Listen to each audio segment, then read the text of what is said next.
Hello, everybody. This is Steve. And this is Steve's friend, Parnell. Flip, mash, mash.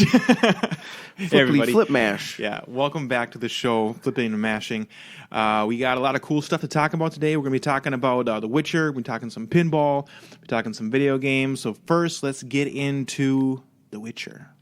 I'm going to apologize ahead of time. I do have a cold, so my nose sounds like it's plugged. So let's move forward. The listeners can deal with it, I guess. Yeah, it probably makes you sound sexier to them. Oh, maybe. Maybe I sound more mature. Yeah. My little kid's Maybe. voice. Maybe. Normally, hey guys, how's it going? And now I sound like the little kid instead. All right, perfect. All right, so for me, Yes. I've never played The Witcher. I've never read The Witcher. I only know that The Witcher 3 was a big deal. Right. People were flipping out about it. Yeah. It was amazing. When Netflix teased Henry Cavill being The Witcher and had that reading that he did, right? Mm-hmm. I also was like, I don't know if it's going to look good, and I didn't really care. Mm-hmm. Once I saw... When you say reading, you do not mean like reading of the book. Like just... Sorry, just yeah. Like the test footage. Yep, the test footage. Yeah. When I saw the actual Netflix trailer, Yeah. it blew my mind. Mm-hmm. And I was like, yep, I will be watching this because it looks badass. Right. And then, then it's one of those, well, I already have Netflix, so then it's just waiting. You watch your first episode or so, and if you don't like it, you just don't have to watch it. But you don't have to pay extra. Right. So that's my background on knowing The Witcher. So I know nothing. Right. Absolutely nothing. And same with me. Like I even owned The Witcher, but barely played it at all. I did not read any books, so I walked into this fairly blind. And actually, ever since watching it, I have now since started playing the game. But like, we both walked into this not knowing what to expect. Really, we had an idea because we've seen footage of the video game and stuff like that, but that's about it. Yeah. Yeah. I have completed on the TV show episode 1, 2, 3. So I'm going to start episode 4 tonight. Okay. And I love it. I love it. I love it so much. I'm over halfway through. I think I'm on 6 or 7 right now. I think there's only 8 total. So I think I only have 1 left. I'm hoping that I'm only on 6. That way I have 2 left. But I think it's phenomenal. It's my favorite TV show right now on Netflix. I love it to death. And I used to love Stranger Things the most out of anything on Netflix. And Stranger Things just came out not that long. Well, it was early a this while year, ago. right? Yeah. I think it was maybe like this summer. So I watched that, and I was getting pretty bored of Netflix. And I was even thinking about unsubscribing, and then all of a sudden that trailer came out for The Witcher. I'm like, well, I got to stick around until The Witcher comes out. And it's just so fucking fun. So it reminds me of like the first season of Game of Thrones where it was just super high quality. Mm-hmm. It is high quality. The acting's great. The special effects are great. The monsters look so cool.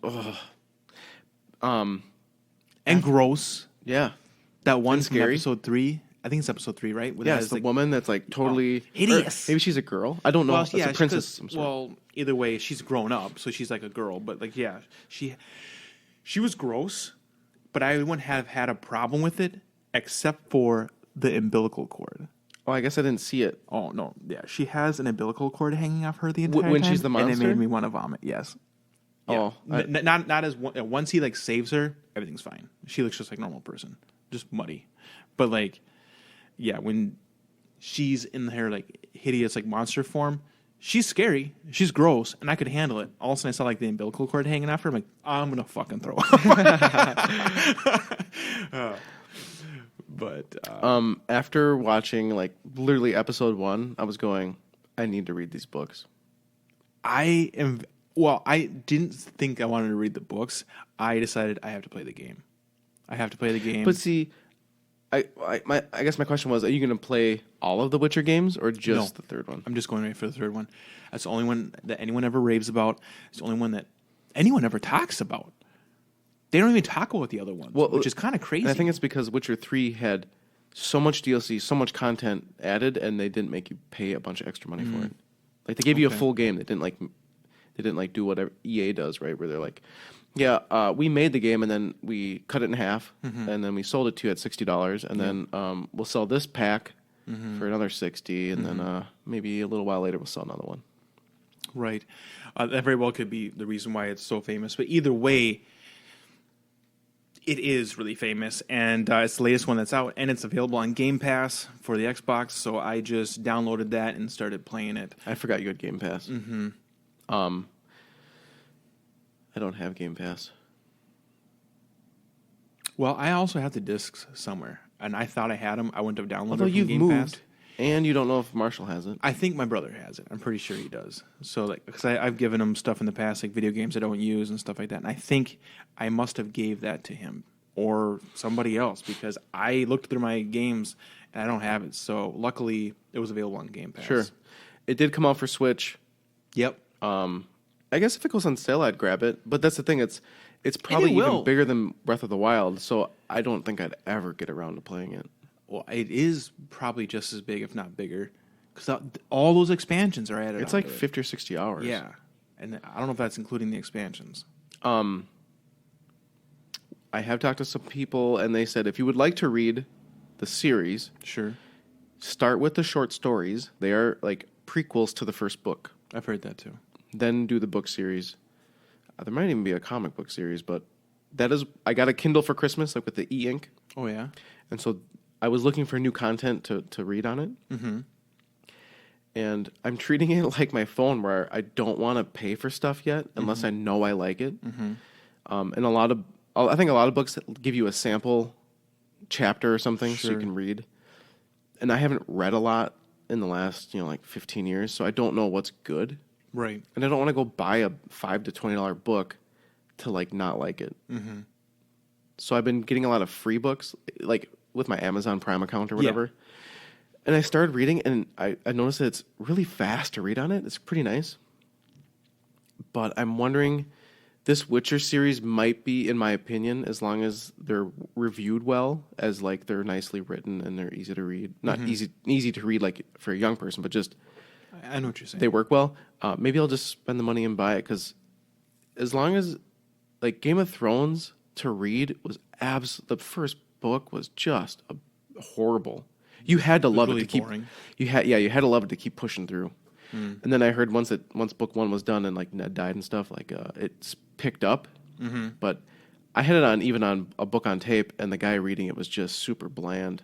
Very monotone voice, and when he spoke, it just made you just not want to. I hear you. But if Henry Cavill read all this, I'd put right with all down. of his inflections and everything else. Plus, you'd be hearing it from Geralt's voice. Yeah. So that's exciting. Yeah. So, again, I love it. I think my favorite parts of it for sure are, anything to do with, was it Geralt? Geralt. I actually Geralt don't know. of Rivia. I think that's what I think it is too. I think that's how you pronounce it. Anything with Geralt in it is awesome, and especially when he actually starts whipping his sword around. Once he starts in motion, starts hacking people down, it's so fast and it's so exciting. I just eat it up like crazy. It's awesome. I love his powers. I'm hoping that they showing a lot more than just that one push that he's used a couple times. Yeah. So since I don't know what he is, like, I don't know to me he just seemed like a vampire. No, I hear what you're saying. No, I didn't really know what to expect of him either, because again, we're walking into this fairly blind. I didn't think he was a vampire, but I didn't know what his powers were. He's like just extra strong, or what has he got? Now that I've played the game a little bit, he's got a bunch of powers. He has like, just like we've seen in the TV series, he's got that like pulse push, where we can push somebody back.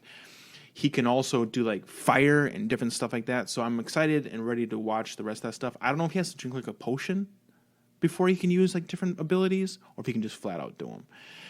I know that in the video game, so you can't just keep spamming powers. You have to like chop people up and beat them up to like build up your... like your mana? Yeah, whatever you want to call it. And I guess like even the game might stray from the book a little bit. They might. Because they might add the extra powers to make it more exciting. Yeah. And Netflix might remove some to keep it more simple. Who knows? We have a coworker who... Oh, wait. I don't know if he did read the books. He played the game. We'd have to talk to somebody who read the books. Really would. Or at least someone who has a good knowledge of even the games. Because the games, they'd be slightly off, but at the same time, they'd be pretty damn similar, I would assume. At least probably in abilities and different stuff like that. I think that the one girl that's in it, Yennefer, is super hot. Is she familiar somehow? Like, has she been in something else? I have no idea. She reminds me, I guess, of Penelope Cruz a little bit. Yeah. So I think that is what. So I just shut it out. I thought, no, she looks like Penelope Cruz to you. That's, I think, the only reason why you think that you know who she is. I've never seen her before. She was in Wanderlust, The ABC Murders, and Sherwood. I don't think I've seen any of that. I don't think I've seen any of those either. But her face is familiar, but maybe it's just the eyes like Penelope Cruz or something like that. Right. But either way, so you're only on episode 3. Her character and her and Geralt get together a lot more, and she becomes a much more part of the story. Like, she's not. I was worried that like we'd just have these totally separate stories, and that they would barely ever interact. And they're all together. They all end up together, and that's great. I like seeing them working off of each other and seeing different. I don't know. I don't want to spoil anything. Okay, different stuff transpire. One of our coworkers who did watch it all and has played the game kind of asked me about, hey, did you notice this? Like, I didn't notice it, but he said, there's 3 people they're following, and I was like, yeah. He's like, did you notice that they're on different? Each time they show, they're in different timelines. And I was like, no idea. So, and there's little secrets you can see between them, where like there's a painting, and then you see those kids in the painting at the another person's timeline in real life, or like a grandmother's eating with Gerald or whatever. But I didn't pick up on that. But I'm watching this stuff at like Geralt, I think. Geralt, whatever his name is. I'm watching this crap at like 11, and honestly, 12 at night. they all have weird names. They're not easy to pronounce, like Geralt instead of Gerald or whatever. You got Yennefer instead of Jennifer. Like, well, the guy who wrote this is from I think he's Sweden. Poland, I think. Poland? Yeah, he's over in Europe. So, I mean, maybe those names over in Poland are very familiar and common. But for us Americans, these are not normal names we're used to hearing. So to even like to look at the word and say, I think you pronounce that Gerald or something like that. I don't know. But yeah, it's Geralt. I think Geralt. There we go. Geralt? Yeah, that's fine. And then that's when he recommended to read the short stories to really flush out that backstory. And then at the end of season 1 TV show, they really did bring all the timelines into one. So now it's like they're all on the same page. Right. And I've heard that, I think I just heard that yesterday as well, that the reason why they have the separate timelines is because book 1, didn't have like Yennefer and different stuff in it. Yennefer didn't come till way later, but they created those short stories as prequels after those other books were made. So there was a lot of different stuff that happened, and I guess when the creators of Netflix were looking at what they had on their table, they thought, we got to get these other characters in here. Otherwise, it'll be too one-dimensional, maybe. How did they such a bad job? And maybe of explaining the fact that you're in different timelines? Maybe it wasn't even needed. It wouldn't have taken much. They could have said, like, 8 years earlier, or. But is it even important, I guess? And that's almost a question to either once we know and understand, or someone that has read and knows The Witcher. But, like, maybe it's not important that we... I mean, I needed to know. So, for instance, like, I was watching it with my girlfriend this whole entire time. Again, we both love it. We both ate it up like crazy. But we immediately started telling that there was something odd going on. Like, all of a sudden, somebody who just died is walking by. And it's like, okay. You noticed that? Yeah. My gosh, am I... I'll tell you what. Maybe you haven't run into a lot of deaths yet. That was my one excuse was, I've watched this late at night. Sure. And so... I'm just not all... But you will be running into dead people very soon because Geralt his timeline is running far behind Ciri's timeline. Ciri's the little blonde girl. Oh, I forgot her name because she uses a couple different names to... Yeah, to hide her identity. Yeah, like in the camp and stuff. Yeah, Fiona, I think, is one of them. Yeah, yes, it is.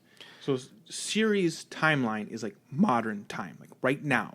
Oh, okay. And Geralt is catching up to that timeline. And you'll watch him slowly catch up to that timeline. And Yennefer, when it first shows her character, it shows her way in the past before her transformation and stuff like that. Mm-hmm.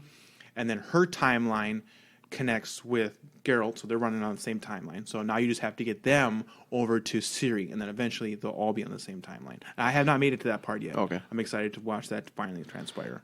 The only thing I thought was Yennefer's timeline of her being like bad at magic and then getting really good was kind of like rushed, right? Which yeah, no, I'm with you on that. It was like she was like this nobody, and that lady called her Pig Lady or whatever. Yeah, Piglet. She kept calling her Piglet. Yeah. And then like the next flip back to her, she's like a fucking wizard. Yeah, I'm with you. They really, you don't even know that time is really transpired until you watch her do some power, and you're like, oh, I get it. A lot of time has transpired.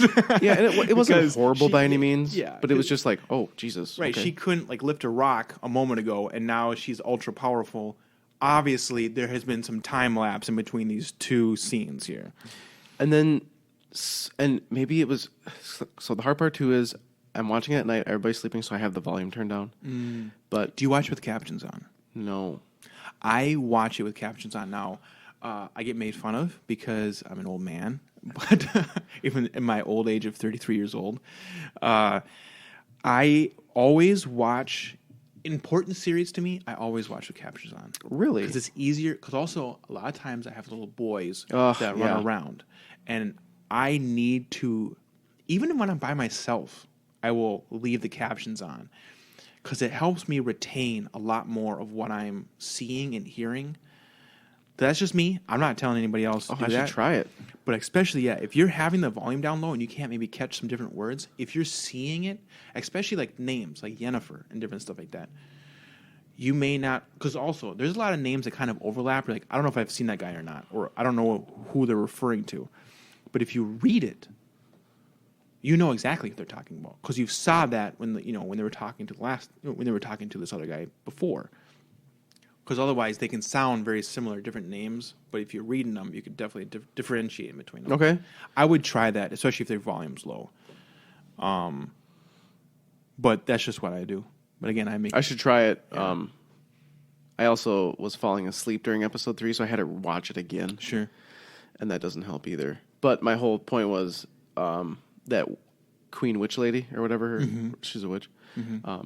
She kind of said some things like, you knew she was keeping her Yennefer for a reason, but it really, it didn't really they didn't really go too deep into it. Again, yeah, they flicked through time there really fast. It went from her looking down on Yennefer as just this,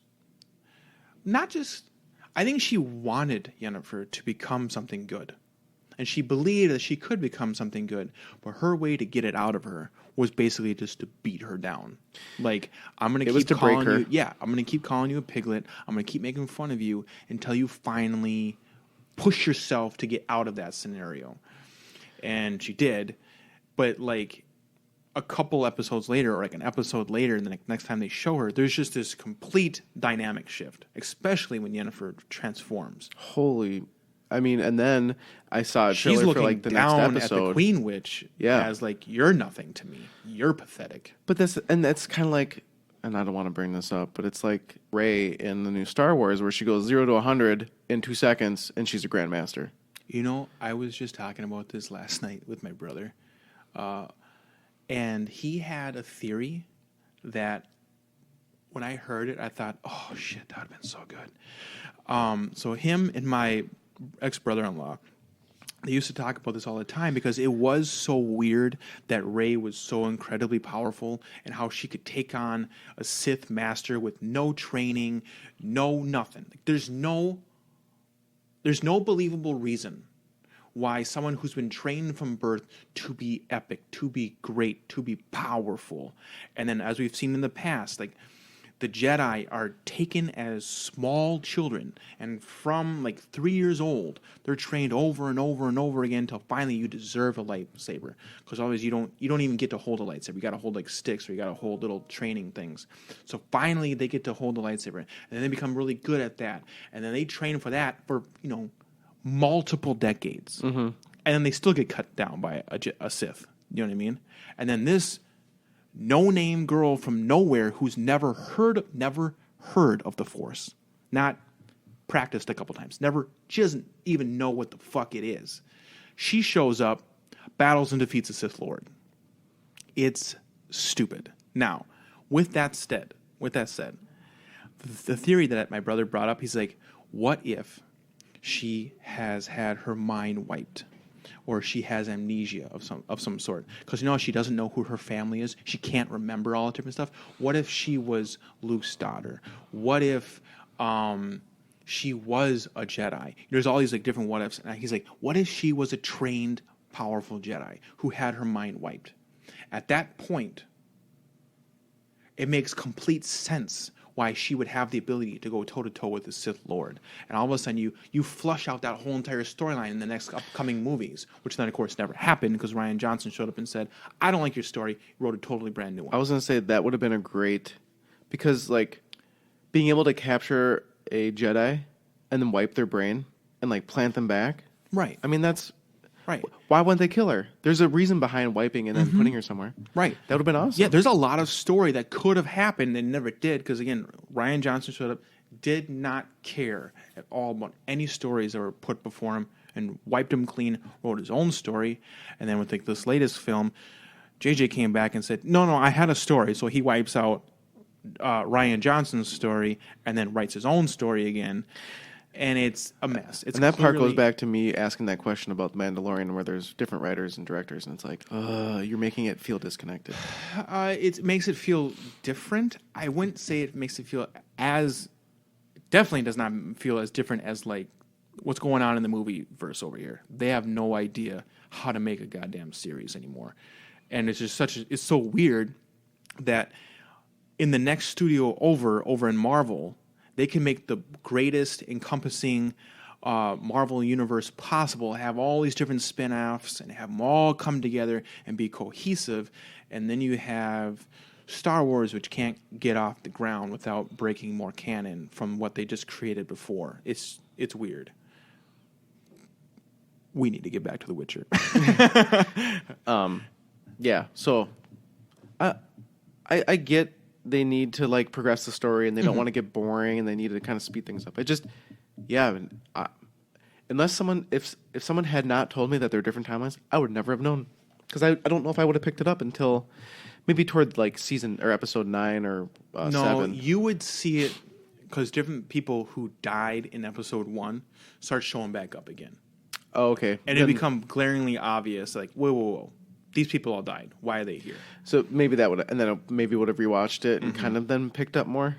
Sure. And it might be one of those shows where I definitely don't mind watching it again because it feels so high quality and epic. I know that I'm going to watch it again because I want to, one, reabsorb the story. I will have known what's coming forth, so I will be able to watch it that much easier. But also...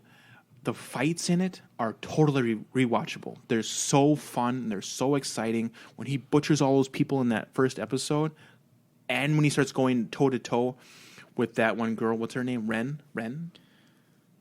Oh.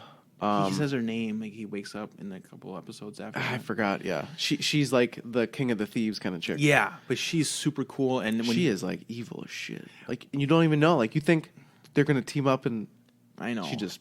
catfishes him. I know she did, but I liked all of that. I thought that was super cool, and I like when like they kill her. I know we're spoiling a lot of shit right now, but like when they kill her, and he starts screaming, "Don't you touch her!" I just love how emotional he is. I thought it was so cool. It definitely does bring out a lot of emotions, right? Because he like wanted to protect her. Like he felt like he had a connection. Yeah, he didn't want to kill her. And she made him. She made him. She kind of made him. No, she totally made him. And then... He had her. He was about to puncture her right through the throat, and he held it. And he wasn't going to do it. And then she deliberately tried to strike him afterwards, and he stabbed her in the throat with her own knife. And it was like, well, that was fucking on you. Like, he literally stopped and was going to end this whole entire thing right now so that you guys could be fucking teammates. And you killed yourself. And then, like, was it the... Is he a wizard or what was he? He was like a sorcerer? He was a mage. A mage. And then he just gets the whole town against him. And yeah. boots him out. Yeah. Yeah. These episodes are so long that they kind of all feel like a little tiny movie. So it is nice. What are they? Are they an hour? I think they're over an hour. They feel good. Mm-hmm. They feel long. Mm-hmm. It feels like you get a lot done in one. Mm-hmm. Where like The Mandalorian is short. It feels more like a TV show.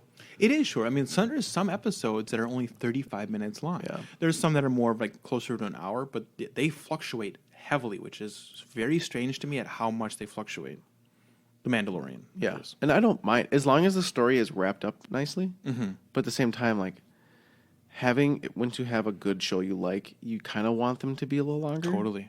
And if they... That's how I felt about a lot of these episodes. I don't want to go into Mandalorian yet because we do want to talk about it, but some of those episodes could have had way more content in them. Yeah, probably. Yes, well, for sure they should have been a for longer. Instance, like that farming episode where he goes and saves all those farmers. Oh, yeah. It's like episode 3 or something. Yeah, that should be probably double the length, and it would have been a lot better. Because there's a lot of stuff that takes place in it. It's like, you need to stretch this bugger out. Yeah. But they've already confirmed season 2 for The Witcher. They've confirmed season 2 for Mandalorian. Mm-hmm. Season 4 for Stranger Things is confirmed. Mm-hmm. We are going to get... And I don't know how many seasons we're getting of like The Witcher and stuff, but I think season 4 of Stranger Things is the end. Like, I think they're going to wrap it up. That's probably a really good idea. It's a great idea because those kids are going to get older, and you don't want to drag a series out because of money or because fans. You want it to be a good story that is then remembered and gone back to over and over and over. Correct.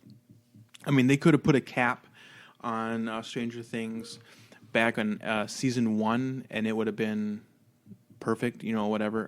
But actually put a cap on it because they left the door open, which I don't know if they should have done that. But since they left it open, they were able to keep on going. I think that they do need to put a cap on it then for sure. That way, we're done now. We're not going forward.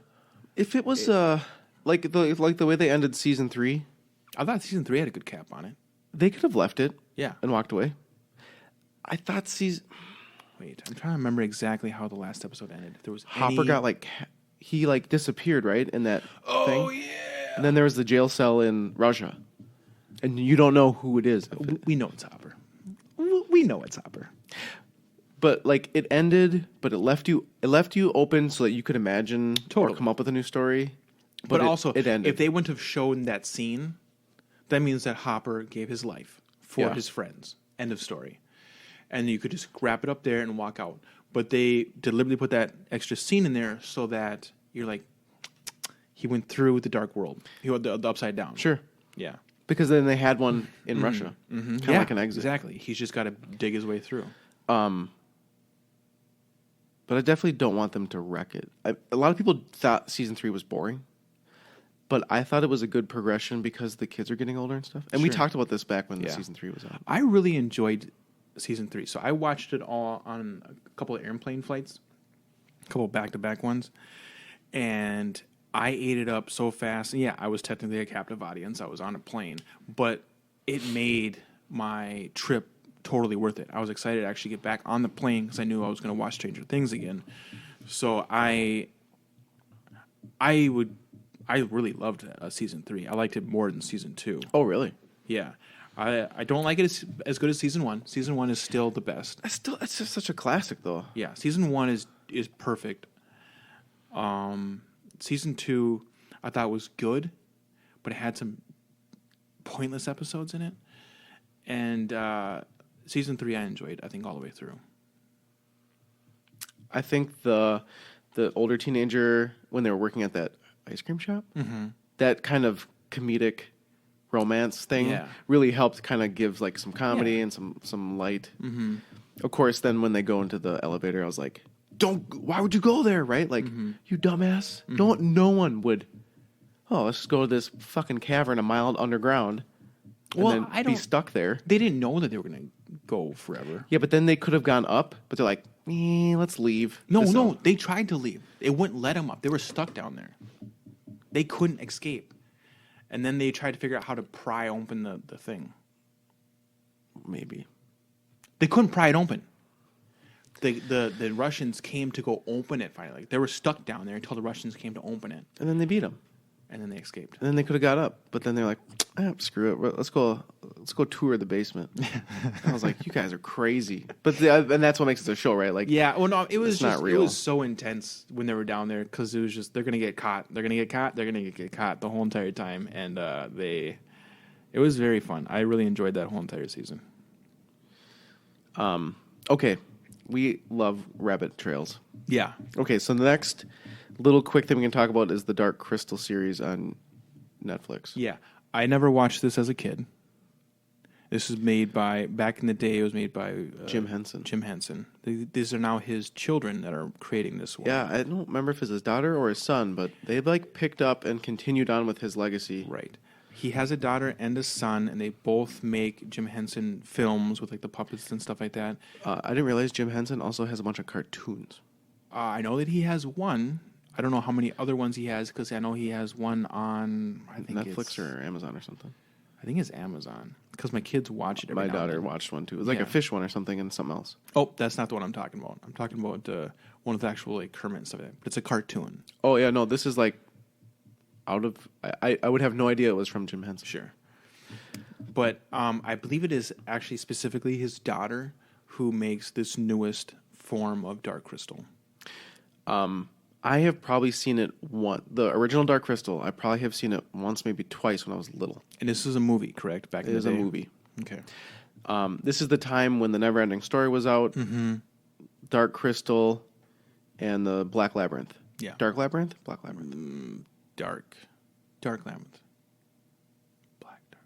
I think it's dark. It's got to be dark. Okay. So those movies like kind of intertwine in my brain, just because I was like 5 when I saw them. And they all have a very similar feel. Yeah. Yeah. So when this got announced, out of nostalgia, I was like, "Oh, that's gonna be sweet."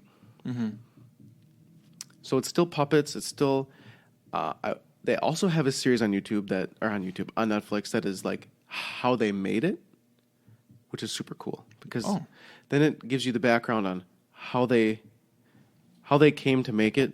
They had test footage from when they like test it, like they had like what you would call a pilot episode, and then they got feedback from it like.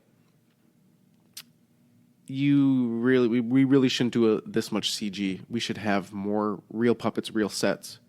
And so there is a lot of CG, but in the test footage, it was a lot more CG. Okay. And then everything, like, it cost a lot more, but I guess Netflix, who bought it, said, nope, go full bore. The first episode was a little hard for me to get into.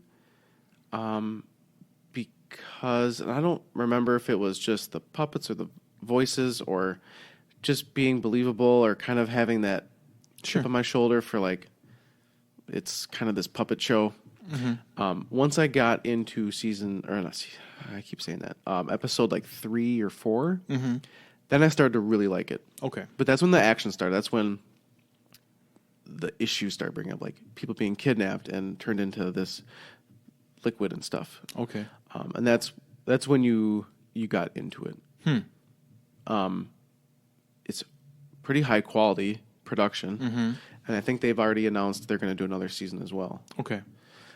But if you have a nostalgic memory of the Dark Crystal, it's a great way to pick up after the movie left, and it's just fun. It's not for little kids. No, it's definitely not. I would say 7, 10 plus. I mean, it's kind of dark. mean, and those bad guy birds are pretty evil looking. Right. I think that you definitely have to know what your kid is capable of, what they actually enjoy, would they get scared. And those ages, because of that, would fluctuate drastically. At the same time, yeah, I would agree that this is definitely not made for small kids. This is, I can't remember what age I would have been at when like the Dark Crystal was out. But even back then, I might have been too young to even watch those. I thought that those were kind of scary and weird. So you gotta, again, that's all on what your kid can handle.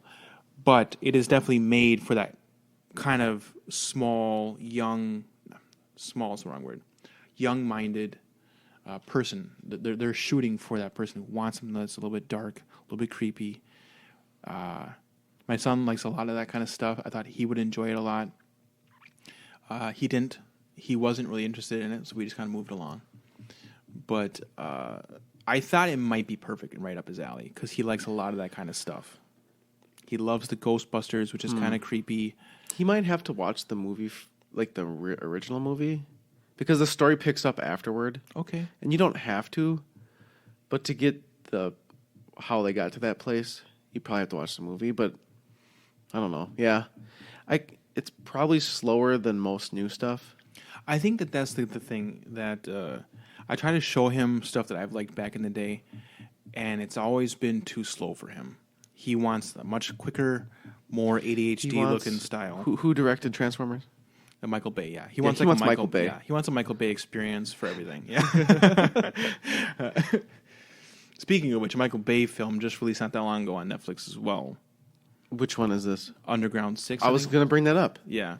So have you seen it? So I stopped watching it about 10 minutes into it. It was after the car chase scene. Why did you stop watching it? Like, did you have to, or did you not like it? I just moved along. I didn't really care for it. Oh. Yeah. I tagged it to, like, watch later. I'm not saying you shouldn't watch it. No. I'll watch it, but I'm just saying, like, I tagged it so I can watch it later. Uh-huh. Because I heard it was like, oh, this is like Netflix's Fast and the Furious. No. Oh, okay. No. It's far more extreme. This is Michael Bay given crack and let him loose. And he just cracks it up like crazy. He's got essentially Daredevil, and he's rated R, so they're allowed to swear and use much blood as they want, be as violent as they want, which is a little bit startling at first because I'm expecting just the way it's kind of filmed. It really feels like a Michael Bay film, so I was expecting it to be like Transformers, where it's splashy and exciting, but no one's really getting killed here. Or if they are, you're surely not seeing anything. You know what I mean? Sure. There's a lot of sparks, a lot of flames, but you never see anybody dying. Whereas here, he's like running people through or cutting cars in half, and it's like, well, these people are all fucking dead for sure. or like he'll see a guy go flying out the front of a window and smash into something, or they'll run over a guy with a car. There's a lot of people dying in like the first scene, and it literally starts out with a high-paced chase scene that runs for like 10 minutes long. I finished the car chase scene and I said, all right, I'm out of here. Because I wanted to finish the car chase scene because it was exciting. But see, that's the problem, is like it's probably too intense and then it just gets too long. That intensity is too long. That's kind of what happened. Like, a car chase scene is good, and I know mentally you think, just keep going. You should make a car chase scene the whole entire movie. It gets boring after a while. Like, I know it seems weird, like, they're just running around having a great time. There's explosions. People are getting killed left and right. Like, why is this not exciting? It's like, because it's been fucking 10 minutes. Like, you got to wrap it up eventually. Yeah, like your adrenaline kind of starts Yeah. wearing down, and all of a sudden it's the same Z's. Right. It doesn't have any effect or impact anymore. Yeah. I'll give it a shot. I think you should at least give it a shot, and who knows, maybe you'll freaking love it. I mean, it's high paced, has a lot of humor in it, So it's just literally back to back action and humor nonstop. Maybe like 18-year-old me would like it. You're 18, yes, for sure. Imagine yourself when you watched Transformers the very first time. Did you really like it a lot? I think so, yeah. So I loved Transformers. When I first saw it, I thought it was the greatest thing I'd ever seen. Now, since then, I've evolved quite a bit. But I'm saying when I first saw that, my mind was just blown at what I had witnessed. Because it was so fast-paced. There was so much action. I couldn't believe what I had seen. I know that an 18-year-old or 17-year-old or 16-year-old Steve, if he had seen this, this would be thumbs up across the board. Like, yes, give me all of this. But I was watching it like, this is ridiculous. I've noticed that, like, as I age, my tastes have tamed down to being like, let's not. Like, we don't have time for this, like, ridiculous, stupid stuff. If they would have released this in theaters, they would have made a lot of money. Just like any of these other, high-action popcorn films. They make a ton of money. Like, that's what would have happened with this. What about Shaw and Hobbs? Did that make a bunch? It made enough money. I didn't go see it. I wasn't interested. It didn't make Fast and Furious money, but it did make good money. Like, Fast and Furious, at this point, is kind of just printing money, just like Marvel's doing. It irritates me. Right.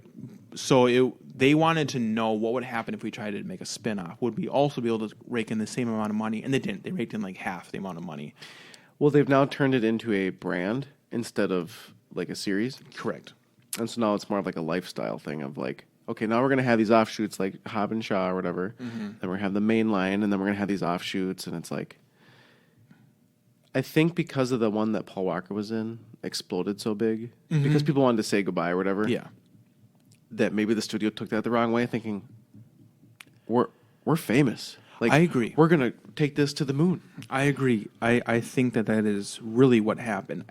I think also pulled in extra eyeballs, and they showed up, and I think a lot of them stuck around a little bit. But the studio definitely misread the scenario. No, all these people watched your film because of what happened in real life with Paul Walker, and they all basically came to see him one last time. So there's been a Fast and Furious after that one, right? Yeah, and it made a lot of money. It did. Did it make a lot? It made a lot. Not as much, but it made a lot. A lot enough. Wait, that's a bad way to say a sentence. It made enough that they thought that they could do what they're doing, which is start making offshoots. But now that they've seen the offshoot, they know, okay, we can't do that.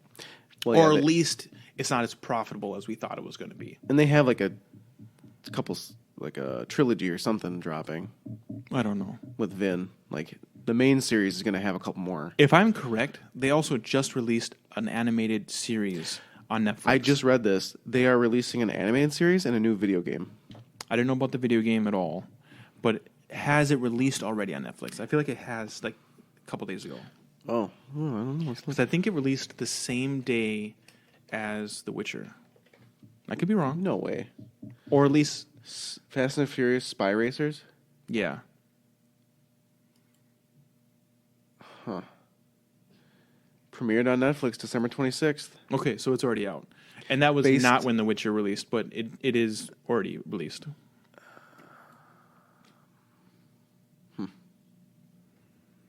So it's out. Mm-hmm. I'll probably give it a shot. Hey, I will definitely click on it. I have boys that love action and animation. I'm assuming it's made for a younger age and probably doesn't have swearing and. It doesn't look like an animated series though. It doesn't. It's higher graphics. Okay. Here, I'll show you quick. Like, it's not like Cars. It's a little higher res than that. It almost looks like a video game. Yeah, I would agree. It's like it could be the next Need for Speed. Yeah, Need for Speed. Yeah, it really could be. Well, either way, I would totally check it out. If they made a Need for Speed cartoon series, I'd watch that too. I miss the original Need for Speed games. I liked the movie. They didn't. I was surprised they didn't make a sequel to the movie. I'm surprised they didn't make a sequel to the movie. I thought it was well received. It was one of the better car movies that actually had good driving in it. Oh, it was really good. Weird. It was better executed than the Fast and the Furious movies, but the Fast and the Furious movies are much more famous, so they consume a lot more money no matter what. Well, and we have our opinions on that, but they're not car movies anymore. I hear you. No, you're right. They started out that way. Now they're action movies that happen to have cars in them too. A couple times. Yeah. Totally. I thought there was another TV show, but I can't remember what it was. I didn't think maybe it was The Mandalorian, but like we were going to talk about episode 7, which dropped. Yeah, we can go through that briefly, but for the sake of our listeners, we probably need to move on to like pinball and video games after this. But yeah, all right. So Mandalorian. In the beginning, we both agree 1 through 3 was really good, and then dipped kind of hard through 4, 5, and 6. But what do you think about episode 7? I don't really remember how it started. Uh-huh. And I barely remembered how it finished, and you had to remind me, and then I remembered. Yeah. It's when he started getting all of his old... No. Is it the one where he went to the jail? That's not what it was it? We can edit this. Here. Just pull it up. Pull up Netflix. We can just... Okay. So... An episode... We just reviewed it again. Right. Because Mando gets a call from that... I don't remember the guy's name. I don't remember the black guy's name either. But yeah, the guy who betrayed him... actually, technically the Mandalorian betrayed the black guy. Yeah. He would give Mando jobs, like those little pucks. And then Mando's just flying on his ship, and then the guy rings him up, like in a little video voicemail, and says, "Hey, I need your help. We can team up and take out that big rebel." No, not rebel. The warlord. Warlord guy. So Mando gets his crew together of all those people he's worked with before, and then they go down there. The black guy kills his partners. Yep, because originally he was supposed to betray the Mandalorian, but he decides, I'm going to protect you. And it has some cool scenes. Like I really liked it when he was fighting those monsters that were coming down to try to... Oh, those dragon-looking things. Yeah, that was cool. Yeah, that was good. It was kind of weird that like they would like shoot him a whole bunch of times and they would like never die, and then all of a sudden they shoot one 4 times and would die instantaneously. Yeah, I was weirded out by that as well. I was like, well, this is very inconsistent. And also, why the fuck can't any of you guys shoot one of these things? I get that it's like nighttime and it's kind of dark, but like there's just spraying the whole entire sky. And even when they hit it, nothing happens. So I was like, okay, these guys have like a lot of armor on them. And then all of a sudden they'd hit one like, pop, pop, pop, and it would drop dead. And I was like, what? This is inconsistent. Yep. But you just got to push past it and be like, all right, fine, whatever. I mean. So they get to the bar. He like hands him his gun because he like brings him in. Like he pretends that the Mandalorian's like under arrest. Yeah. Sneaks him the gun, and then I don't even know if did they kill him? The warlord? Yeah. No, he went and took a phone call. Yeah. He gets up, goes over, and then Moff, which is like a general for them, he calls him up and says like basically you're freaking dead, and then they just wipe out. They just machine gun the whole damn place. From outside of the bar, all these stormtroopers start hosing the whole entire bar with lasers, and everyone just gets slaughtered except for the Mandalorian and his partner. And I think that's kind of how we get left off, because he tells his other buddy, because he teams up with all of his old people that I'm so bad with names. It's the girl warrior, right? And that old guy that rides those weird reptile things. Was there another one? No, it's just the two. Just those two. But okay. Also, those were his only 2 partners he's had in the series. So, besides IG-88, and also technically, who the fuck's IG-88? The robot guy. Yeah, but technically he's dead right now until they come up. No, he's not dead because that old guy brought him back. Fixed him. He wanted tea, and but they didn't use him though. No, he just handed. Maybe we'll see him in the next episode. Maybe he'll come out and try to help him. Maybe they need help right now. They're stuck in the bar, as far as we know. Well, then the old guy was racing back to the ship he was trying to bring Baby Yoda back, and then those 2 speeder guys took care of business. Run him down, kidnap Baby Yoda, and that was the end. You're left. Yeah. I thought it was a good episode. God, heart. Besides those dragon guys not being killed easily, it was like a gut wrencher. Like, holy shit! How are they going to get out of this? And it was an intense scene. I just wish that they would have done a better job of like, maybe the creatures are too fast and they can't hit them, or maybe they do have lots of armor. So if you hit them a bunch of times, they don't die. Yeah. But if you get them in the right angle, like, I got him right under the armpit, he dropped dead or something like that. I don't know. It was weird to me the way they took damage and the way that they could never hit them. It's like, they're not that fast. You can aim your goddamn gun. So you heard that the next episode is really good. I have not heard that. Oh, was that about The Witcher? About The Witcher. Okay, never mind. The final episode of The Witcher is supposed to be the price, worth the price of admission for the whole entire series. Well, of course, we already know that show's amazing. Yeah. Right. Actually, we're recording on a Friday. Yeah. The Last Mandalorian dropped today. It's available right now. So I'll watch it this weekend sometime. We'll talk about it next week. Sounds good. I'm hoping this was one of those, like, they released it they're going to have feedback. They're going to make this season 2 better. Like, try to have less inconsistencies. Maybe get better actors off the bat. I actually brought up the bad acting on the Pinball Forum thread of the TV show. And they're like, well, you can't just, 10 minutes before the show get actor lessons. And I'm like, 10 minutes before the show? Well, fine. Yeah. And I was like, because you don't pick that person in the first place. Yeah, I was like, you can have them get training. You cast. That is a terrible answer. That is a shill, just shilling all day. What movie was it? Was it Kylo Ren? Where it was like they picked this actor and they forced them into this spot and they had to get acting lessons and all this crap because it was just such a bad actor. It might have been Kylo Ren. Because he was a Marine before he ever became an actor. Maybe they turned him into an actor? I don't know. We talked about it, and I don't remember what it is. I don't remember if it was Star Wars or a different movie, but it was just like... Oh, I know what it was. What was it? It was the girl bounty hunter, the shock trooper that's on The Mandalorian. The reason why they picked her is because she's a UFC fighter. I'm talking about because of that, I was bringing up a different example from a year or two ago where they picked... It was this high-profile character... And they put in this random person just because the director liked them. I don't know what it's from. I don't know. Someone wrote the director and said, "I would really like to be this person," and they were like, "Okay, interesting. You will remember this in a day or so. It'll click back to you." Huh. I probably will, but I can't. Are you sure it's from even Star Wars? No. Okay. Yeah, I'll think about it, but I can't remember what it is. I'll Google it quick too later. But there's ways to get help with acting. I get everybody as the first step, but again, you don't need to force somebody into any role. You can pick somebody else who knows how to act. That girl who, and maybe I should not say girl, that woman who they picked, shock trooper, to be the shock trooper in this film. She looks the part.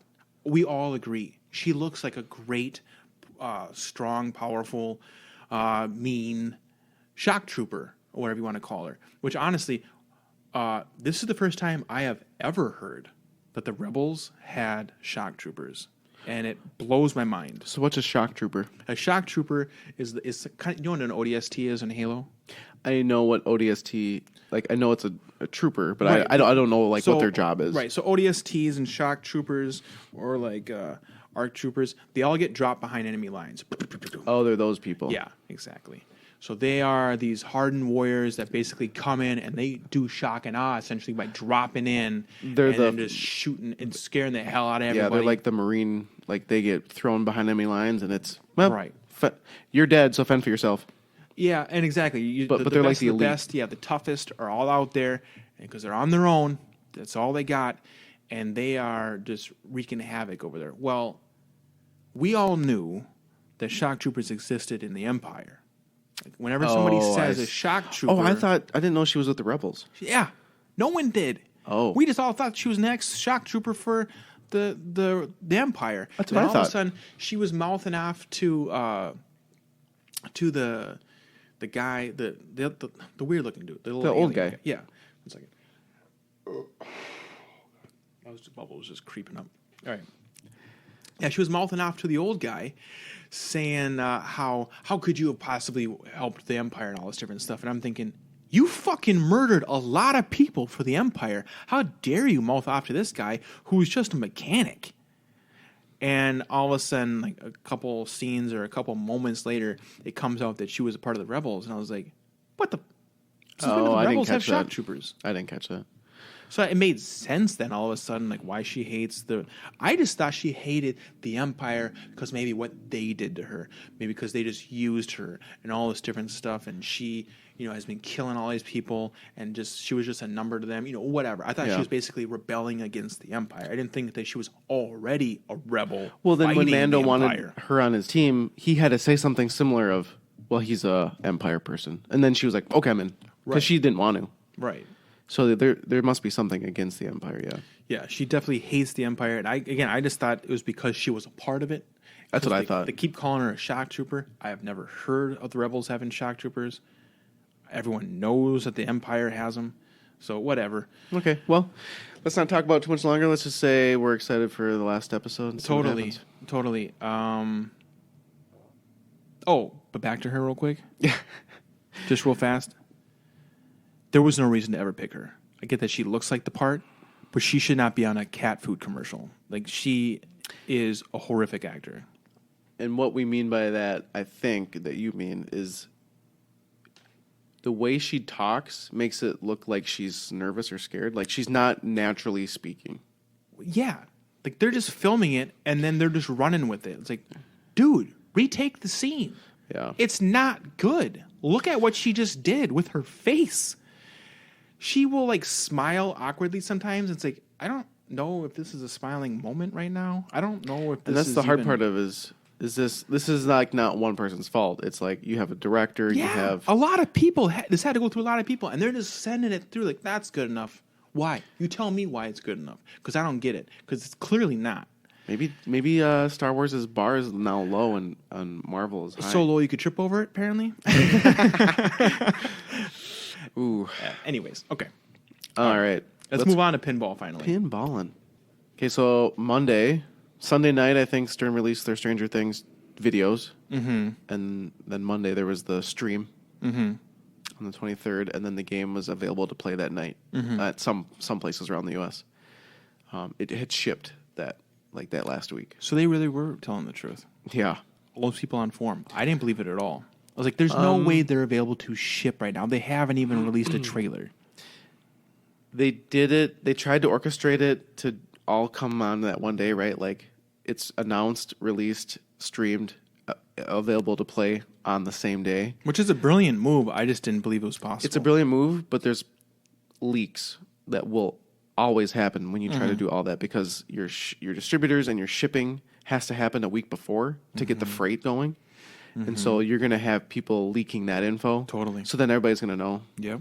You got drivers. You got the people that are actually receiving it. A lot of people's eyeballs are going to be on this. Yeah. And some of them are going to get excited about it, and they're going to post it.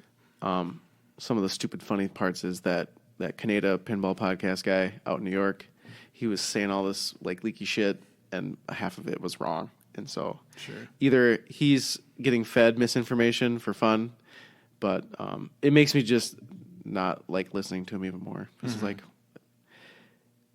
because of the reason a long time ago where he did something really stupid, but it just is like, it proves the point that anybody can feed someone a rumor and that person can spread it and everybody believes it. Yeah. Because at some point someone said it has 40 modes. Like no pinball machines had 40 modes before, so all of a sudden it's like, holy shit. And then we get the game and it's like 12 modes. Okay. So it's like so much, but it's and I don't want to get too political on here, but it's kind of like when you have someone that spouts all this stuff, and because they're the first thing everybody hears, when the facts come up later, no one cares about it. Sure. Because you've moved on to something else. Like no one cares long enough to continue talking about that. Right. I love the look of it, especially the premium. Well, specifically, so I showed Steve the videos of the premium and the pro release. Yeah. I think the premium looks great. The pro looks fine. The pro looks good. If I had not seen the premium first, which is kind of across the bar, whenever you see the premium version of a pinball machine and then you watch a pro, it's disappointing. But at the same time, it looked good. And if I was just in a bar and I saw it, I would love it. But when you see the premium, it looks really cool. I love all the projections that they're shooting on, all these different ramps, and on the looks like a movie screen, like an actual like a drive-in theater screen. A drive-in theater screen. It's really cool. I think it's awesome. It is a little bit concerning to whether it still will work in daylight. That's what everybody's question is. Yeah. And can I only play this game with all the lights turned off? Like, I don't know if this will work. It'll be interesting to see. I think it's just when the game's just sitting there, like off, it's gonna look so fucking dumb. Yeah, it'll just have white screens shit everywhere. Yeah, I don't know. A bunch of white screens, bunch of white ramps. It will look very boring until you turn it on and they have all the lights on it. Yeah. And again, how bright is the light? There's only one way to find out, and is to see it in person. And for me, I hate playing pinball in the dark. I'm wishy-washy on it. I like playing in a darker environment, but what's the pinball place that just shut down? Taco Bar. Yeah. Taco Arcadia? Yeah. Well, literally, I think we talked about it on our last episode, and since then it's closed. But Taco Arcadia was too dark. Sure, yep. Especially in some parts. How about that? So in some areas where it was too dark, and then you had LEDs, which are very bright, just blinding you the entire time. I would agree with that. When I play in my new remodeled game room, I have the different 2 rows of lights, but they're dimmable each. So like I can kind of really figure out where I want the lights. Sure. I don't like a lot of my pinball friends. Like Chris's basement, he has like no light, and the only light you get is the other games that are on, kind of glowing over. Sure. And sometimes that's okay, and sometimes it's too dark if the games aren't on near you. But one of my other older buddies, older being a couple years ago, he would just have every light off in the house, and we'd be playing in the pitch dark, just the games on. And that difference where your peripheral is black, and then the game is like LED white, is really jacked up. It feels like you're playing in like a cave. And I don't like that. It's hard to track the ball. I think that is my biggest issue with it, is that a lot of these games don't have good GI, general illumination. So without having good GI, you can't see where the ball is, because all you can see is the lights that are flashing at you. And you have to try to basically track the ball that's glinting by them. And it's like, this is making the game very difficult, because now I have like an invisible ball flying around. When you have good GI, like for instance, what's the Batman game? Dark Knight. Yep. Dark Knight can have good. Obviously, if the ball was blow out, then that's not going to help. But it has good GI. So in the dark, I think you could play that game just fine.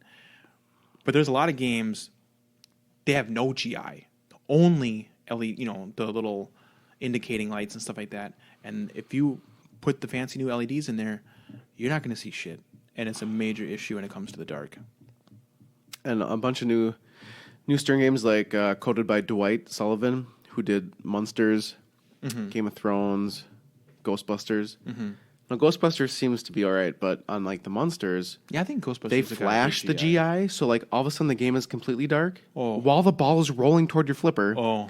Then light it back up, and it's so frustrating, because you usually at the bar it's kind of dark. At night it's dark, right? Because it's by a window, but it's bright. The ball's rolling toward your flipper. It goes dark. It comes back on. The ball drained. Right. It's like you couldn't leave a couple little lights on. Come on. I hear you. Yeah, we'll see. The premiums have not shipped yet. Only the pros have shipped. And you're right. The pro looks. If you see the pro, it looks fine. The difference of price between a pro and a premium is again $2,000. The people who have the money are going to buy it. The people who don't simply aren't. And it looks like it plays the same. I haven't noticed, at least in the videos. Of course, that's just watching like one trailer. The big difference is the magnetic ball lock on the back left. Oh, the Pro doesn't have it? Nope. Oh. It has a post in the ramp that blocks the ball for a lock. And then it lets it out like it's a virtual lock. Well, that's a big difference. The magnetic lock is really cool. It's cool looking because it holds the ball there. Like you'll have one ball just being held on the back, and then the second and the third, and then the projector. And I think the Demogorgon on the premium and LE like interacts a little bit more instead of just being there on a spring. Oh, okay. So it'll shake. Sure. But for $2,000, I personally don't think it's worth it. But that's if you were counting your pennies, right? Like if you're like, I could maybe scrape by with the premium. Exactly. If you got the money in your pocket and it's not that big of a deal to you, then this is way better. You should totally get it. You shouldn't break your back trying to get a couple more neat little things. Just this is the same game. Just play this one. And the Pro's going to play real fast, real smooth because there's not a bunch of stuff stopping it. That's true. Is that why they call them Pros? No, they're just cheaper to be on route. Okay, I was just wondering if that's why they specifically called them Pro. No. So in tournaments, do they specifically choose Pro editions? Or does it I would matter? say it matters on the tournament, but a lot of the times they do it because they're cheaper. Okay. So they're more accessible, and then there's less like sometimes for like Game of Thrones, the Pro doesn't have the upper play field, so there's just less gimmicky things. Well, that's what I'm wondering. Kind of like, for instance, like you have esports players, they remove the rumblers out of their controllers because it distracts them too much. Sure. Or stuff like that. Like, okay. Or a lot of esports, when when they have like their actual game itself, they will dumb it down a lot and remove some different like powers and stuff like that. That way it's a little more simple, a little more even. Oh, sure. I personally don't like that. I want to play it at its full experience. It's like, hey, no, you made this game with all these cool different things. Why are we cutting stuff out? And it's just because, like, well, yeah, but we want to keep this basically an even playing field no matter what. Basically, you got your chess pieces moving around here. Let's just leave it like that. That's a good example because, like, Black Knight, Swords of Rage, the premium, when a pro player was in a tournament or something, and the pro players were in the upper play field for like an hour. Okay. Where the pro doesn't have an upper play field. Sure. And it's similar. Well, the lower play field's all pretty much the same. But it definitely is going to be a faster game without the upper play field. So you would have to play on a pro, because otherwise, like you said, if one player sits up there for 45 minutes, ugh, boring. Everyone would just be like, I don't know if this tournament's even worth it anymore. Yeah. It's based on Stranger Things season 1 and 2. Yep. It has It has Hopper doing call-outs for the game. Like, oh, I didn't know that. Made for the game. Very cool. So he calls out jackpots and certain shots and stuff. That's great. I love it when you have somebody who's actually making call-outs for the game. It's and about not just, effing time. Yeah, really is. They had the doctor from Star Trek do it, Bones. They had him do it for Star Trek after the game was out. Great. Which was awesome. Otherwise, they haven't done it in a long time. I'm hoping they have more than the callouts they had in the stream. The code is super early, but like I hope he records multiple callouts of the same thing in different things, like different tones or different contexts. Because when I was watching the stream, he would call out, I don't know, like Jackpot 1 or Mystery, and it got annoying because it was the same audio clip over and over. And if they hit that shot a lot, it was like, all right, we get it. And maybe if you're playing, it's a different story because you're kind of immersed in. Sure. The next thing I think I would like to talk about is Rick and Morty. Whoa. There's a lot more information about the Rick and Morty pinball machine. I think after the day we recorded or the day after or something, they released the real teaser video, and then Charlie also released a video going through the playfield. And that is a game that has a bonkers amount of call-outs. That is, they had the voice actors come in and voice so many cool things like shoot the left, ramp, and all this different stuff. Whereas I don't know if there's any games that I have played at least that verbally tell you where to shoot, verbally tell you what to look for. Houdini did it. Okay. But you've probably never played it. I've never played it, no. It did it so much that people got annoyed of it. Okay. All right. I guess I can understand that. But for me, I think a lot of, let's say, more novice players, when they're playing, they have to look for the lights. And especially when they're told to look for the lights, that obviously helps. But when you're verbally told, shoot the left ramp, you know what I mean? It's like, okay, I get it now. Shoot the left ramp. I don't know. I thought it was cool that I had never seen that before. And it's Rick and Morty, so they don't say, like, shoot the left ramp. It's in their voice, and it's like, yeah, hey, you did this, go do that. And so they kind of make it's funny. They do it all in humorous ways. They're bantering back and forth, which is a fun, awesome thing. I loved everything that was going on, like all the verbal callouts. And if they, I'll say this, if they only have one voice clip for that, like if you do this one combo and it's the same voice clip every time you do it, it'll get annoying as fuck. I suppose. But if they don't play it every single time, or they have multiple different callouts for that same combo shot, it'll be fine. It'll be great. I guess it would. They could make it as simple as just not doing it every single time. Totally, and that would mix it up enough. I won't put judgment on the game until I play it. Certain people have said Spooky's games are hit and miss. Every game they release, it gets better and better. Sure. I mean, they're a new company. You can't give them you have to give them some credit for like taking the chance and learning, and every game gets better. And, they haven't sold that many games. Like when their first release was American Most Haunted, I think they had 250 games. That's it. Their biggest release was TNA for 550 games. No, this game has 750. Right, but TNA was a huge hit. It was. It wasn't like it was a But it also wasn't Spooky's game. Oh. It was Scott Denisi designed it Gotcha. from Pinball Life, and then they made it for him. So But this is the same thing. Scott Danesi designed this game. Spooky's making it. Perfect. Well, then there you go. You got your combo back again. And at least you have a track record which is highly successful. And with an IP like this, that is also... It's sold out in 4 hours. Yeah. There you go. You can't even buy it now. I guess the hard part is... So the game retailed starting at $699. $6,999. So $7,000. $7,000. I love Rick and Morty. I think it's hilarious. But at $7,000, I'm not buying a game for $7,000 unless I can play it. That's the thing is, all this different stuff is relative. I mean, like, I like playing pinball. I do not like the idea of owning pinball machines. Not necessarily because I don't like them in my house, but because I can't justify it to myself to spend this much money on a pinball machine. Whereas like you and like Chris, it's worth it to you. You know what I mean? You want to save up for this next game. You love this, this is what you love. I really enjoy playing it.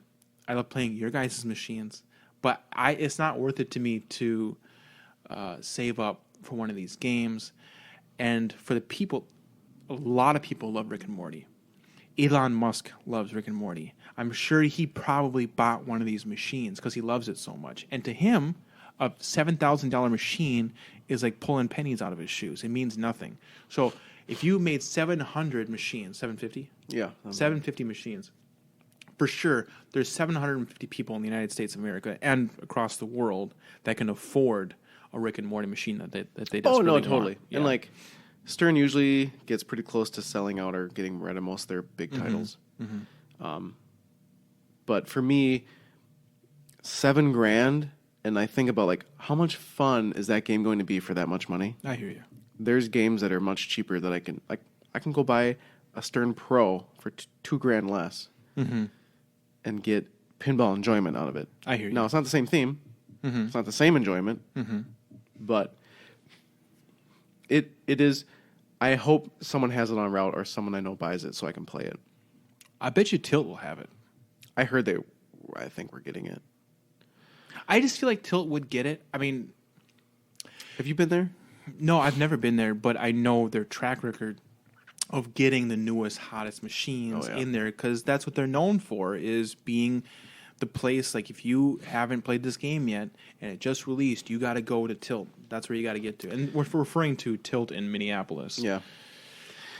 I'm excited. I mean, just because I can't like afford it doesn't mean that I'm not excited or that I think it's a bad release. Right. I want to play It's a fucking home run for Spooky. Like, not only is it a badass license, but this is what frustrates me. So on the pinball forum, in the thread, everybody watches the release, and Spooky made a comment.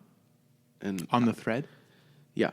And I dissected it and said, here, they even said they've teamed up with Adult Swim. This will be like, and this isn't word for word because I don't remember what it exactly said, but I think they're making more than just Rick and Morty. I think they have teamed up with Adult Swim to make multiple games. Okay, that could be. And I brought it up, and no one fucking said shit about it. Which, well, maybe I don't want. It's not because I want attention, but the thing is, like, right. I don't think people are seeing that. There's a lot more possibility here. There's more. I think more shows are going to have games. That's very possible, and it's a good idea for both companies. Yeah. No, that makes, again, like you said, they sold out in 4 hours. All right, ship these buggers out. Here's the now only make problem. It's going to take a year and a half or something like that. Oh, really? It's going to take a year and a half for Spooky to get these games out. All of them, all 750. They've started shipping, but does Boomerang own Scooby-Doo? Oh, I have no idea. See, I'm trying to figure out if Adult Swim might have a hand in Scooby-Doo. Isn't there multiple Scooby-Doos, though? There's like the old gen and the new one. I know, but I think... from what I've been seeing recently on like the different subscription services, trying to find a Scooby-Doo is kind of difficult unless you go to Boomerang's app, which costs money, which is frustrating to me. So if you want to watch Scooby Doo, you kind of have to do that. I know that they were on Cartoon Network a lot, and obviously Cartoon Network and Adult Swim were together. Yep. Are they still together? Yeah, because Adult Swim is on Cartoon Network. Okay, good. And Cartoon Network had a lot of that old stuff, like Scooby Doo. I think Scooby Doo would be a great IP that Spooky could make. Anyways, I don't know. I'm waiting for. So I used to be huge into Aqua Teen Hunger Force. Okay. Do you know who that is? No idea. Never heard of it. It's a meatball. Oh, I know what you're talking about. A milkshake and a thing of fries, and they fight crime, but then they don't do anything. No, I've heard what you're saying, yeah. I mean, that's a popular IP. There's like fucking 10 seasons plus other crap of like content. Mm-hmm. It's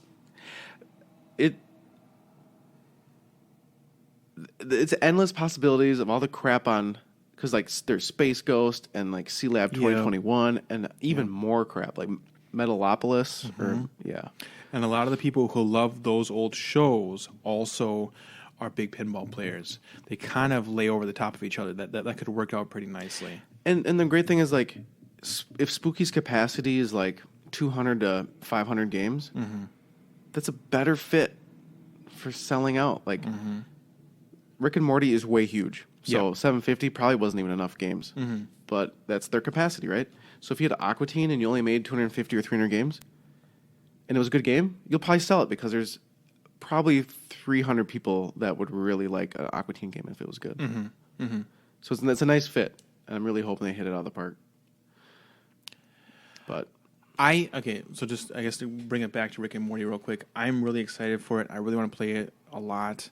It has this cool little bouncy ship in the middle, but it was the call-outs that did it for me. It didn't have anything like, yes, they had some cool stuff that was on the screen, the LCD screen.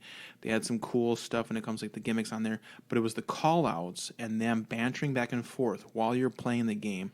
Kind of very similar to the reason why I love the Black Knight, the newest version of Black Knight so much. It's because he's talking to you, taunting you, and there's a lot of conversation going on. It's not as much of a conversation as him talking a lot, but him talking is the reason why I like the game so much. It plays good too, but I love the banter that's coming at you. Him calling you, a bitch because you can't handle this, or nice try, and all this different stuff. It's fun to fight against him, if you will. And I feel like the same thing's going to be kind of similar with this. When you hear them bantering back and forth, and it almost feels like they're playing the game with you the way that they're talking. And that's also based off of a trailer. I have not played the game, so I don't really know how it's actually going to feel. I'm excited to find out if that's really how it plays. Yeah, and Chris has played the Whitewood. The Whitewood. So there was no art. It was just white. Oh, really? White, just wood. I didn't know that. And it's been tweaked a little bit since because he said one or so shots were different. But again, there's nothing else with it. It's just the wood, right? There's no voiceover, nothing. Oh, yeah, and there's no audio. You're just flipping it. Chris said he liked it because it was unique. All right. Okay. Well, that's good. Like to his point, he's like, for $7,000, I can't find the justification of. Yeah, and I'm sure, and I totally understand that because also we've had this discussion with Chris. He knows how to get the best bang for his buck when it comes to. Yeah, he goes buys these '80s System 11 games. Well, yeah, but that's the best bang for your buck. Is you get several. You could get probably 7 games or at least 5 games for the price of that one. And that's it. Yeah, you could have a whole arcade. Yeah. Versus one machine. And it's like my whole thing about this. I want a Scared Stiff, right? It's about the same price, and it's like that's so much money for a game. Yeah, it's an excessive amount. I could buy a new Stern plus an old game. Yeah, I could have 2 games. I could have 3 or 4 games for that price. Yeah, and that's where it's really hard to justify like paying that much for a game. Mm-hmm. But I mean, literally, if you were looking around and at least you had the gumption to repair some machines, you could probably literally get 10 machines for the price of one Rick and Morty. You'd have a full arcade versus one machine. Yeah, there's just gonna be a bunch of old games, but I mean, a pinball's a pinball if you don't have any. Sure, that's a good point. I think we want to talk about repairs and fixes. Your games, they sold, right? You sold them. Your pause. Do you want to talk about pinball? I mean, do you want to talk about repairs? Let's go. So yes, when it came to selling my machines, I had agreed to sell both of my machines to a gentleman in a different state. He was going to drive up and get them. You were ticked that I sold them at such a bargain price. Well, you can do whatever you want. I just thought No. But yourself. you were right. You were right. I was, I guess, what I don't know what the word. You're in the moment. I was in the moment, and I was just like, "Fuck it, get these things out of my sight." And that was the wrong attitude to have, especially after talking with you, and you think I could probably make double what I sold them, what was going to sell them for. Now, the guy never showed up, and he ghosted me, and I wasn't going to chase him down because after hearing what you were saying about my decision, I was like, just let it go. Maybe he won't call. And he never did. He never called. He didn't want to show up, and I was absolutely fine with that because I think as is, I can flip them around and sell them for quite a bit more, but I've decided I'm going to actually repair them and sell them working, not just sell them as is. That guy was a typical Craigslister. Yes. He pretty much gets you to hold them and then makes up excuses and then never shows up. Correct. And then the people behind him who would probably come by it there was are several now people. not after you hold it, those people are now not interested because the fear of missing out is gone. Yes. I guess what I would suggest is I know we had talked about rebuilding the power supply board on Dragon for like $5, just gonna get a bunch of capacitors and rebuild that because I had troubleshot that and found that the power was bad. But I have that pinball pool at home that's a System 1 Gottlieb. We almost should get them all together. Yeah, we should. And not sell them as a lot, but take pictures, put them up individually, and we can do a group purchase as long as me and you agree upon the price on the back end. I'd But be okay with that. We might not. Do you think we get as much money doing a group purchase? the thing with the group purchase is you take a little less, right? Mm-hmm. But you're also done with them all. Yeah, they're all gone, and you it kind of depends on what you wanted to get out of the game to begin with. Good point. Great point. But I saw. But there's a lot of people who love those style of games. Yeah, I personally love that style of games. There's people trying to sell roller disco for like $1,200. I know. Now the hard part is up where we are. There's not a lot of people spending money on pinball machines. Mm-hmm. I don't personally mind bringing stuff to the cities. Yeah, well, there was a lot of people who were willing. Okay, again, when I posted those up on Facebook, I didn't post them on Craigslist.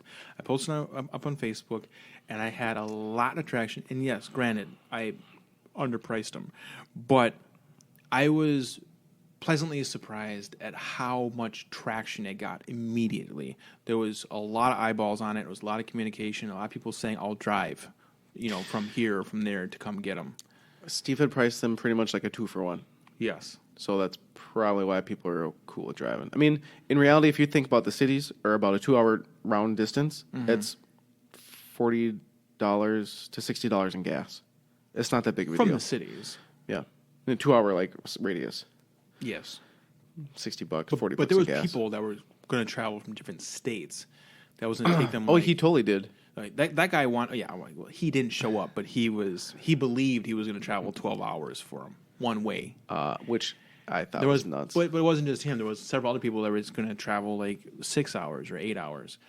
Either way, I want to fix these things, sell them for a higher price, and then see if I can just. And the thing with the Dragon, you cleaned it up. We put all new rubbers on it. Mm-hmm. I mean, it deserves to be played. You should play it at least once. Yeah, I know.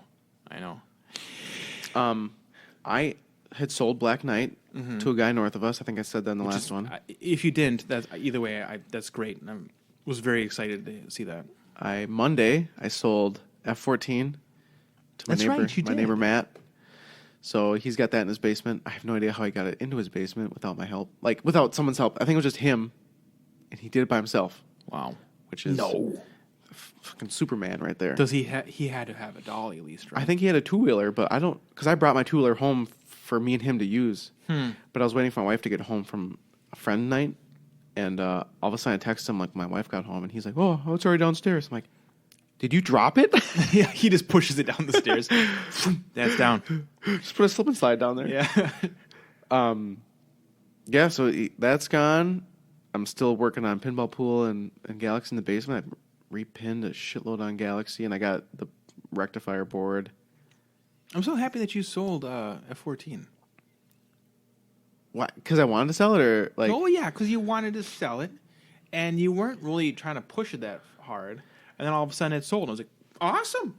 I don't know. I just was excited. I kind of offered it to a handful of friends. I gave them a price of like, here's the friend price. Sure. But you weren't pushing it. You hadn't put it on Facebook. You didn't Craigslist it or anything like that. No, and like Matt had wanted one of your games. Yeah. And it just never had worked out. And he sprung at this one, and I was kind of surprised. Because when it's your first game, usually you don't want to spend a lot. Mm-hmm. Just because you don't know. Sure. And it was more than I thought someone new into pinball would spend. Either way, it worked out with me half selling these and then, it not working out, because then all of a sudden he was like, gosh, shit, I missed my moment. And then jumped on your next game. It worked out really well. Well, for me. Worked out really well for you. Well, I mean, you also said that you wouldn't mind having one of your games at home. Actually, honestly, now that you bring this up, I should pack these buggers up and bring them home. Because I will repair them. I will fix them if they're in my house and I'm staring at them. When they're at my office and I don't want to be... I literally, over the Christmas break, all I could think is, I cannot wait to go back to work. Because, I don't know, I got the kids with me all the time, which is... I love my kids. But at work, I'm doing something. I have a purpose, if you will. Where at home, I'm just diddle-dallying or just cleaning up their messes. Yeah, you're their chauffeur. You're their maid. Yeah. You're their cook. I'm important at work. I mean, those are important things, but they don't make you feel important. Sure. Yeah, exactly. I'm just the guy who brings them toys and... they pay you back with dirty diapers and messes. Right. Either way, I don't want to hang out here afterwards. I want to go home. So when my machines are here, that means I have to hang out after work at work instead of going out and doing what I want to do, which is anything else. So, if I brought those home, I know I would fix them. I would fix them probably in like 2 days. Whereas here they sit for a half a year and I don't get to it. Roller disco, I can't figure out. We've tried a lot. I'm going to start literally...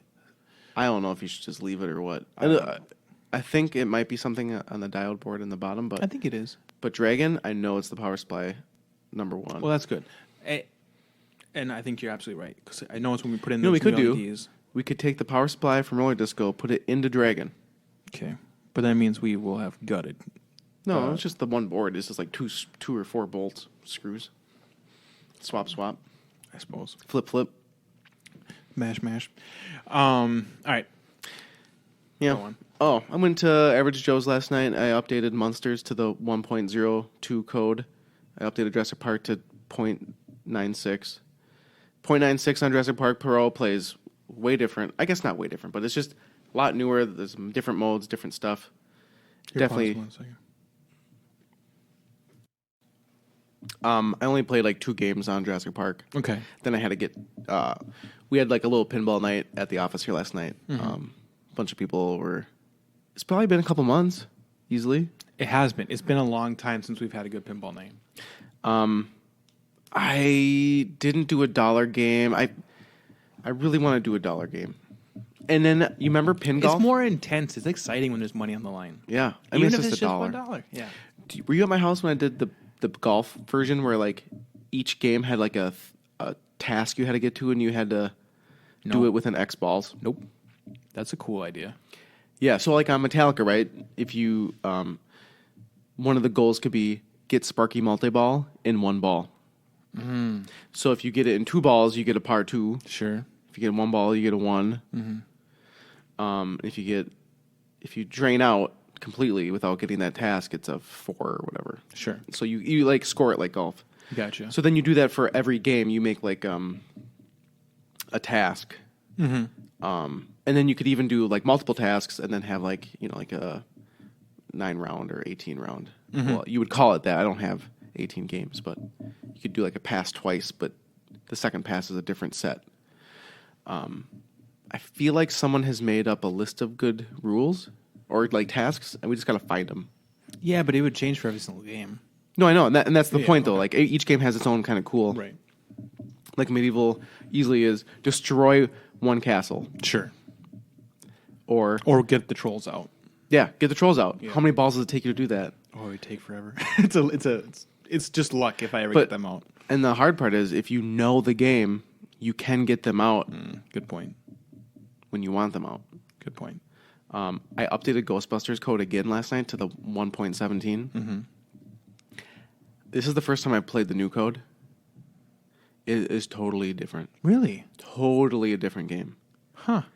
And so I have a Ghostbusters Premium. Does it also have different callouts by chance? Oh, yeah. Tons more. Really? Tons more callouts. Like when you start Who Brought the Dogs, he doesn't say, Who Brought the Dogs? He says all sorts of crazy shit now. That's great. And then It's a brand new game now. dude, so much stuff. It makes me want to play it more. Like, I started a mode, and maybe it's Who Brought the Dogs, but then a bunch of other shots are lit orange, like the River of Slime is going. Like, I must have started the River of Slime. I don't know. But there's a bunch of shit going on. The Scarlet Bladders don't pop up a bunch. But last night, only one was popping up. And I don't know if they changed that or what. And then Slimer barely comes out.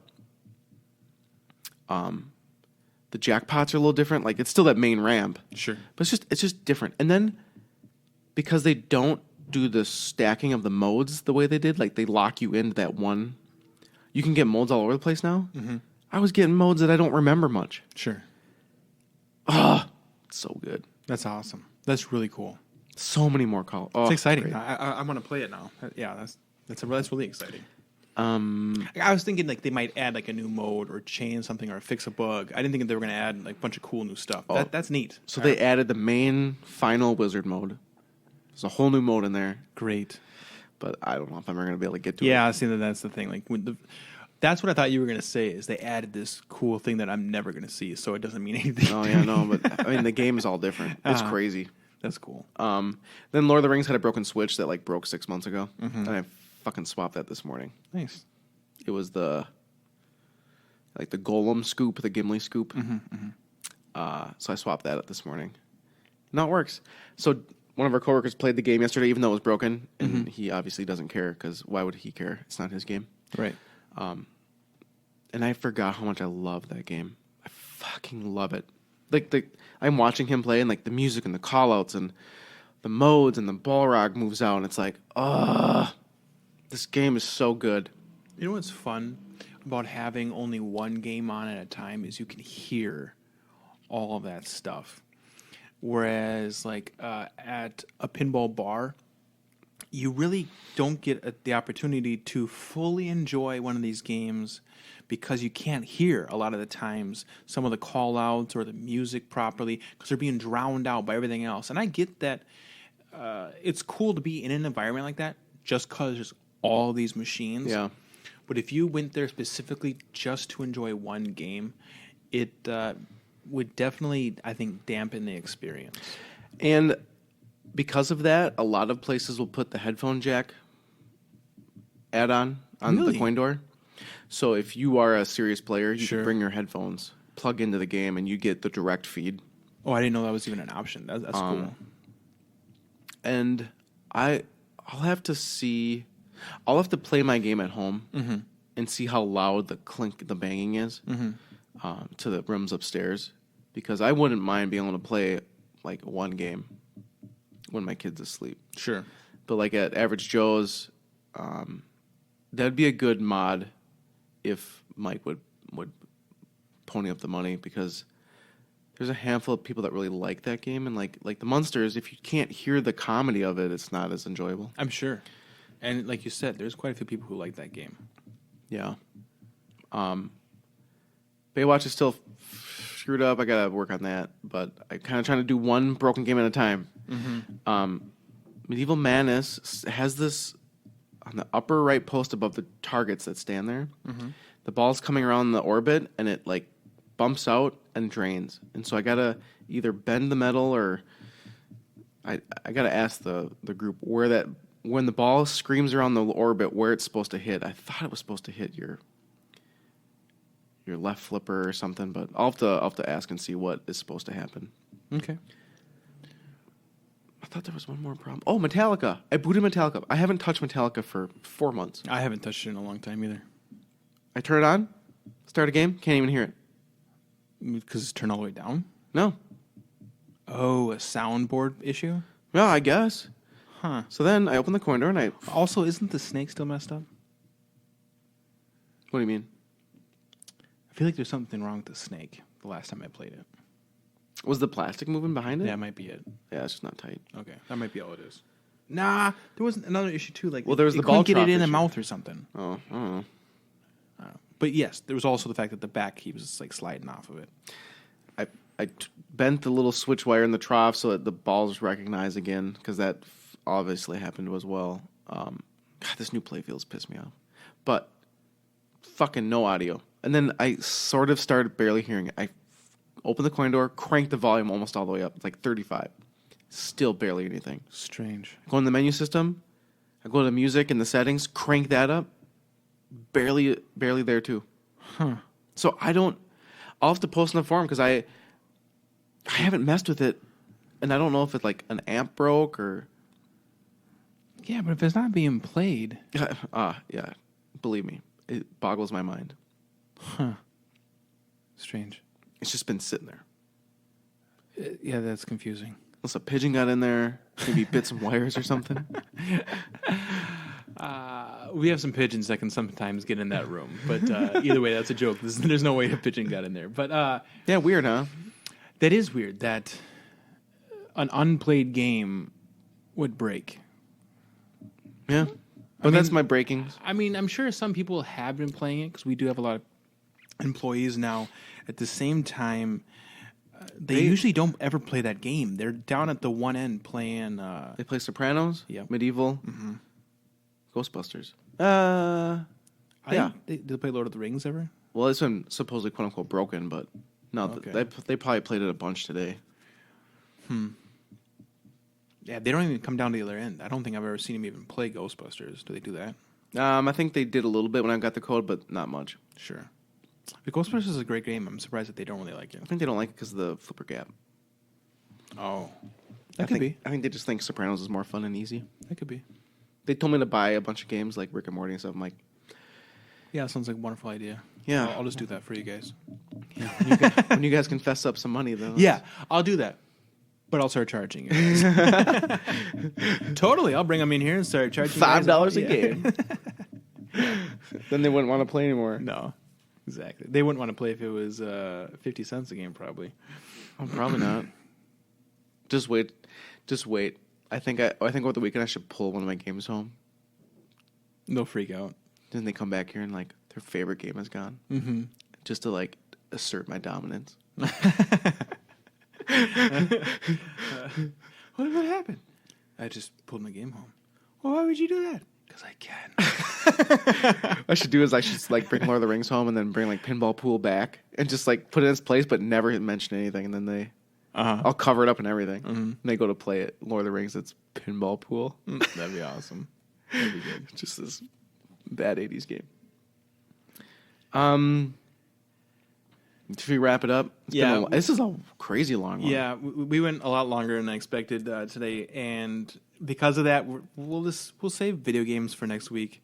I didn't play any though, so I got a couple for Christmas. I'll try to play them over the weekend. We can kind of talk about that too. Perfect. All right, well, there we go. That will be it for today. We will see you guys all next time. Bye-bye.